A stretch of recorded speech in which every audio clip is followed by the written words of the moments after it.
ناربل کے ریزیڈنٹ کے ساتھ کی طرف سے انہوں نے ہمیں بتایا تھا کہ یہ جو ڈرجنگ کر رہے ہیں ڈرجنگ کو باہر نہیں لیا جا رہا ہے، اور فوراً اے سی بی نے جے ایس سی کا آرڈر کر کے کنسرن ٹیم کو ہم نے اسپاٹ پہ بھیج دیا، لیکن اسپاٹ پہ جانے کے بعد وہاں کوئی ایسے ریمیننٹس ہمیں دکھے نہیں جس سے ہم یہ پتا کر پاتے کہ یہ جو سوائل نکالی گئی ہے، فلوڈائزڈ سوائل نکالی گئی ہے، اس کو کہاں پہ ڈمپ کیا گیا ہے۔ سب سے پہلے ہمارا کوشچن اتھارٹی سے یہ تھا کہ آپ بتائیے آپ نے جو ایکسکیویشن کی ہے اس کے بعد فردر ڈسپوزل آپ نے کہاں پہ کیا ہوا ہے۔ ان کی طرف سے یہ سائٹ اگر آپ دیکھ سکتے ہیں سوائی بک کے قریب یہ ایک سائٹ دکھائی گئی، اور دوسری سائٹ یہاں پولیس اسٹیشن کے پاس دکھائی گئی، تیسری ایک سائٹ یہاں پہ دکھا رہے تھے، لیکن یہ تینوں سائٹس کا جب ہم نے حساب و کتاب لگایا یہ بڑا مائنر پورشن تھا جو یہاں سے ایکسکیویٹ کر کے مٹیریل نکالا گیا تھا، یہ میجر چنک سے بہت کم تھا۔ میجر چنک جو ڈپوزیشن جس کی تھی مور دین 70% وہ یہی لیک میں ڈالا گیا تھا۔ اب اس سے ہوا کیا؟ ہوا یہ جو کانٹریکٹ میں ٹرانسپورٹیشن چارجز ان کے 18 کلومیٹر لیڈ پہ لیے گئے تھے یا 12 کلومیٹر لیڈ پہ لیے گئے تھے، وہ نیچرلی اسی رینج کے حساب سے طے کیے گئے تھے، لیکن جب انہوں نے ڈرجنگ کر کے اسی ایریا میں مواد پھینک دیا تو ٹرانسپورٹیشن چارجز ان کے کم ہو گئے۔ پہلا یہ ہوا کہ اسٹیٹ ایکسچیکر کو جب ہم نے کیلکولیشن اس میں کی کہ ٹرانسپورٹیشن کم ہونے کی وجہ سے اسٹیٹ ایکسچیکر کو کتنا نقصان پہنچا، تو وہ قریباً 2,30,00,000 روپے کے قریب اسٹیٹ ایکسچیکر کو صرف ٹرانسپورٹیشن پارٹ میں نقصان پہنچا ہے۔ اس کے بعد یہ این آئی ٹی میں طے نہیں ہوا تھا جو کہ ان کو کرنا ضروری تھا، وہ یہ پارٹ تھا کہ جو یہاں سے مٹیریل نکالنا ہے outside the periphery of the lake, ان کو اس کو کرنا کیا ہے، وہ جان بوجھ کے ٹینڈر میں بلینک رکھا گیا، اس پہ کوئی ورڈ نہیں رکھا گیا۔ وجہ یہ تھی کہ کنسرن جو لوگ تھے اس کے بعد اس سوائل کا لوٹ کر کے اس کو مہنگے داموں بیچ کے لوگوں کو فراہم کریں۔ اب دوسرا یہ تھا کہ اگر ہم ٹوٹل لاس ہم دیکھیں گے، ایک لاس تو آپ کا ٹرانسپورٹیشن کی وجہ سے ہو گیا، دوسرا لاس آپ کا جو کنسیڈریشن لاس جس کو ہم بولتے ہیں، جو پراسپیکٹو ہمیں رائلٹی کی شکل میں G R D and mining department سے حاصل ہو سکتا تھا، وہ بھی انہوں نے نقصان اس کا پہنچایا۔ اس کا مطلب سیدھا یہ ہو سکتا ہے ابھی تک جو پروڈ لاس ہم نے اس میں سے نکالا وہ 2.30 کروڑ ہے جو میں نے آپ کو بتایا، لیکن مزید تحقیقات میں جس کے ہم پیچھے پڑے ہوئے ہیں، جو کنسیڈریشن کاسٹ اس کی کیلکولیشن ہم انویسٹیگیشن میں کرنے جا رہے ہیں، تو لگ بھگ یہ لاس ہمارا 5 کروڑ کے ارد گرد بنتا ہے۔ اب اگر دوسرا پہلو ہم لیتے ہیں، یہ صرف ہم دیکھتے ہیں کہ لاس والا سائڈ ہے، لیکن اگر ہم ٹوٹل پروجیکٹ جو کنسپشن آف دا پروجیکٹ ہے وہ فالٹی ہوا ہے، وہ فالٹی اس وجہ سے ہوا کہ ہم کو تو اپرنٹ لاس یہ لگ رہا ہے ٹرانسپورٹیشن اور کنسیڈریشن لاس، لیکن لاس یہ اگر ہم لیک کی ایکالوجی دیکھ لیں، لیک کی ایکالوجی کو ختم کر دیا گیا، یہ پیچز ٹوٹل بیرن بنا دیے گئے، جس کی وجہ سے آپ اگر آج دیکھ لیں گے وہاں پہ ان پیچز پہ ابھی انکروچمنٹ ہوئی ہے اور انکروچمنٹ پہ باضابطہ فصلیں بنا دی گئی ہیں۔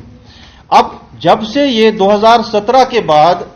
سے سٹارٹ ہو گیا یہ پروجیکٹ، کنسیومنٹ کے بعد اس کے بعد پیمنٹ سٹیج پہ آ گیا، ایگزیکیوشن اس کے درمیان ہو گئی، تو اس کے درمیان لوگوں نے اس پہ قبضہ جما دیا اور پراپرلی یہ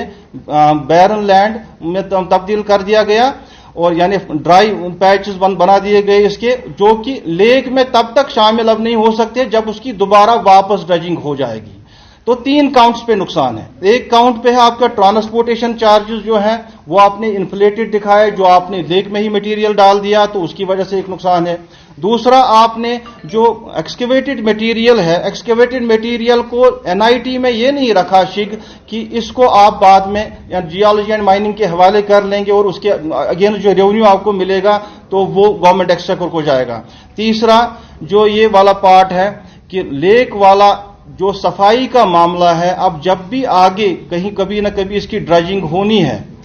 کیونکہ لیک کا کچھ عرصے بعد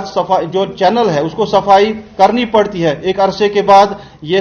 سپل اوور اس میں سیڈیمنٹ بیٹھ جاتا ہے، اس کو صفائی کرنی پڑتی ہے، تو صفائی کرنے کے بعد اس میں ایک اور ایڈیشنل پیسہ لگنا ہے اگر ہم ان پیچوں کو صاف کرنے جائیں گے. تو یہ تھا اس معاملے میں جو ہوکر سر ویٹ لینڈ ہے. دوسرا ایکالوجی کا تو نقصان ہے ہی. چوتھا نقصان اس کا یہ ہے کہ یہ جو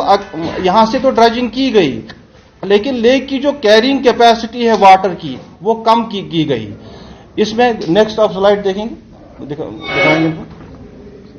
جو کمپیریزن والا سلائڈ ہے.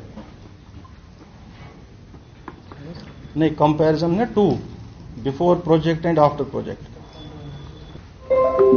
اس کا بیسیکلی ایک لیبوریس پروسیس تھا ہماری انجینئرنگ ونگ کے لیے, اور ہماری پروزیکیوشن ونگ جو ہے بہت عرصے سے اس پہ کام کر رہی تھی.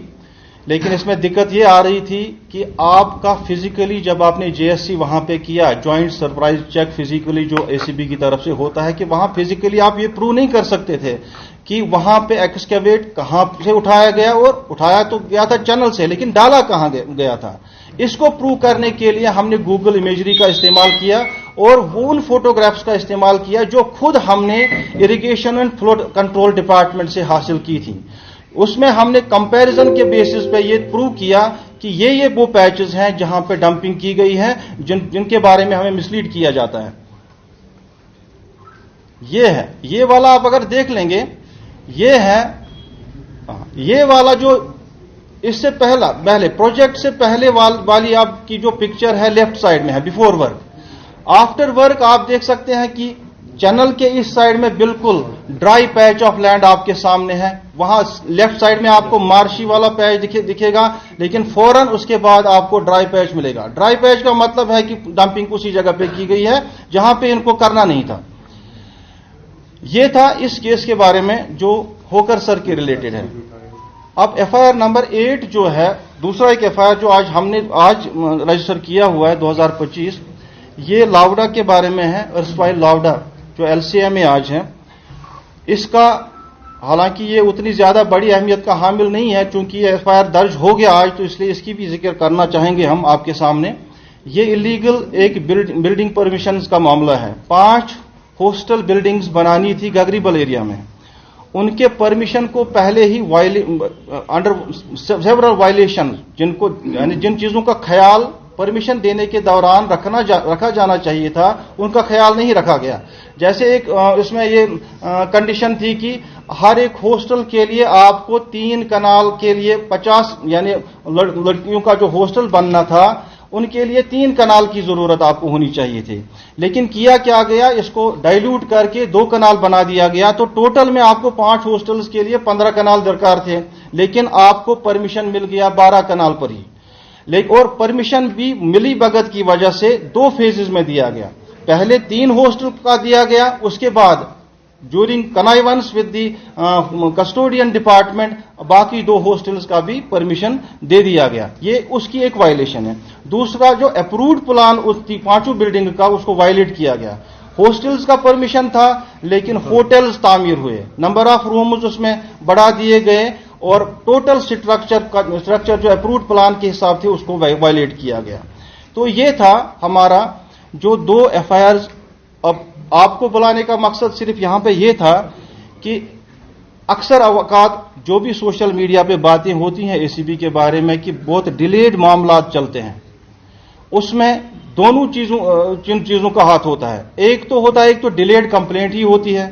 اور ڈیلیڈ کمپلینٹ کی وجہ سے ہم نے وہ ریکارڈ پھر حاصل کرنے پڑتے ہیں جو اصل میں بہت آبسلیٹ ہو چکے ہوتے ہیں, یا ہمیں ایجنسیز کی طرف سے یہ جواب ملتا ہے کہ ہمارے پاس ریکارڈ اویلیبل نہیں ہے. میکسیمم آف دی کیسز جو ہمارے ACB میں ہیں جو لاوڈا کے ریلیٹڈ ہے, باقی جو ایجنسی جو سٹی کے ان کے ریلیٹڈ ہے, وہ ان کی پلی ایک رہتی ہے کہ 2014 کے فلڈز میں ہمارا ریکارڈ ختم ہو گیا. اب ڈیلے ACB کے لیول پہ نہیں ہوتا, ایک پرکریا ہوتی ہے, ایک انویسٹیگیشن پیٹرن ہوتا ہے, ہر ایک ایجنسی کا الگ الگ ہوتا ہے. جیسے ایگزیکٹو پولیس کا آپ دیکھ لیں گے, وہاں پہ پرائما فاسی کیس بن گیا اور وہاں پہ FIR لگ جاتا ہے تھانے میں. یہاں پہ FIR لانچ کرنے سے پہلے آپ کو بالکل اطمینان سے لینا پڑتا ہے, آپ کو ویریفائی کرنا پڑتا ہے کہ یہ جو آپ